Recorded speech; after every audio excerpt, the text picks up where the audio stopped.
एकंदरीत तीर्थक्षेत्र देहूमध्ये असेल अत्यंत दुःखाचा डोंगर कोसळण्याची सगळी घटना आहे। एकंदरीत या घटनेबद्दल तुम्हाला कसं कळालं आणि जे लाखो चाहते आहेत त्यांना काय या सांगतो?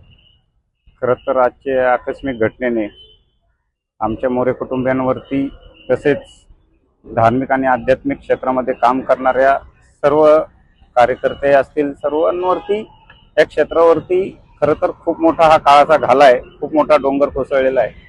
परंतु शिरीष हा आमचा पुतण्या आहे, त्याचे चाहते त्याचे फॉलोअर्स जे कोणी असतील त्यांना माझं एक नम्र आव्हान आहे, त्या दुःखाच्या कोसळलेल्या डोंगरातनं आम्हाला सावरण्यासाठी वेळ द्यावा, सगळ्यांनी आम्हाला साथ द्यावी।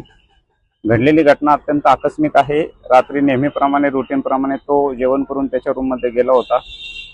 सकाळी त्याच्या रूटीन किंवा त्याच्या दिनचर्याक्रमाप्रमाणे तो उठला नाही, म्हणून आम्ही दार वाजवलं फुटवलं, तो उठला नाही। दार उघडल्यानंतर गळफास घेतलेल्या अवस्थेमध्ये तो आम्हाला आढळून आला। त्यामुळे ही घटना पूर्णतः आकस्मिक आहे। त्यानंतर आता पुढील तपास पोलीस यंत्रणा करतील, त्यानंतर जे काय असेल ते निष्पन्न होईल। परंतु कोणी या घटनेचा विपर्यास करू नये। घडलेली घटना ही आकस्मिकच आहे।